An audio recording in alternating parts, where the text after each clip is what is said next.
भारत और विशेषकर मिथिला एक कृषि प्रधान क्षेत्र है और प्राचीन काल से ही यहाँ की मुख्य पेशा कृषि रही है। आज़ादी के समय भी बिहार इंडिया का एक लीडिंग इकोनॉमी था। शुगर प्रोडक्शन में पूरे इंडिया में बिहार सेकंड पोजीशन पे था। यहाँ पर बिहार और मिथिला में sugar mill, jute mill, paper mill आदि कई तरह के एग्रीकल्चर बेस्ड इंडस्ट्रीज़ हुआ करते थे। यहाँ के लोग बाहर माइग्रेट नहीं करते थे। गंगा नदी को क्रॉस करना अपने आप में वर्जित माना जाता था। इसका मतलब है जो यहाँ की जो डोमेस्टिक इकोनॉमी है, यहाँ का जो घरेलू अर्थव्यवस्था है, काफ़ी मजबूत होती थी। मिथिला में हर लोग अपने इज्जत के साथ अपना जीवन यापन कर रहे थे। लेकिन वर्तमान में किसी और कारणवश, राजनीतिवश या किसी और कारणवश जब पूरा देश, पूरा विश्व जब आगे बढ़ रहा है, किसी कारणवश मिथिला और बिहार पीछे हो गया।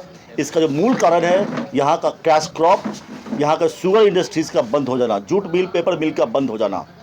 अगर मान लीजिए ये इस टाइप के कैश क्रॉप फिर से अगर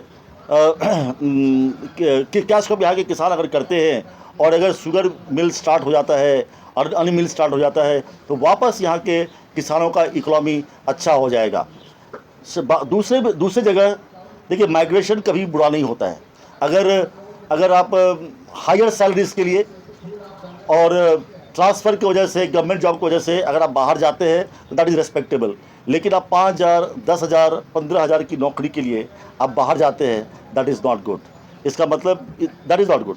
अगर मान लीजिए कृषि का अगर विकास होता है, एग्रीकल्चर का विकास होता है, पर एकड़ यील्ड अगर ज़्यादा होता है तो 5, 10 और 15,000 के लिए जो लोग बाहर माइग्रेट करते हैं वो रुक जाएंगे और अपने गांव में ही वो अपना जीवन यापन कर सकते हैं।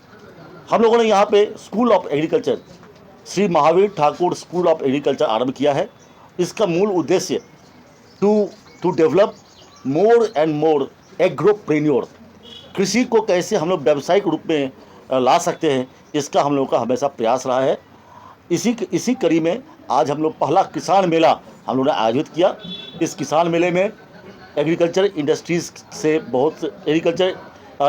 के काफ़ी करीबन 50-60 उन लोगों ने अपना स्टॉल लगाए थे।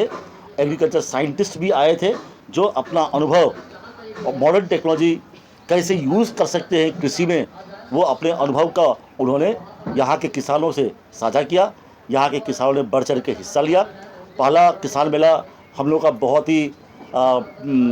ही अच्छा रहा और इससे प्रोत्साहित होकर अगला किसान मेला 25 में और भी हम लोग बृहद रूप से हम लोग करेंगे और उम्मीद है जो यहाँ के जो किसान लोग हैं उनको इस किसान मेला का लाभ पहुँचा होगा। धन्यवाद।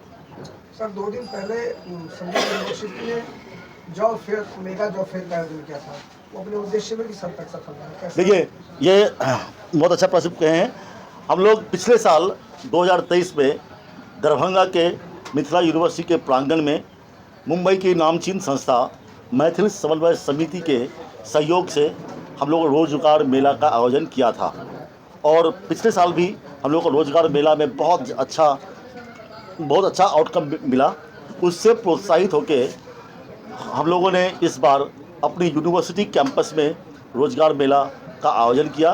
करीबन 60 से 100 के बीच में कंपनीज यहाँ पे आई थी और आपको बहुत खुशी होगी जो कम से कम 600 बच्चों का सिलेक्शन हुआ और इसमें 80% स्टूडेंट्स का ऑफर लेटर कैंपस से ही दिया गया, स्टेज से ही दिया गया, जो कि अपने आप में एक माइलस्टोन है। और बहुत से लोग तो कह रहे हैं जो ये रिस्पांस को देखते हुए इंडस्ट्रीज, रिक्रूटर्स और स्टूडेंट्स का रिस्पांस देखते हुए यहाँ के लोग कहते हैं जो क्यों ना इसको साल में 2 बार किया जाए।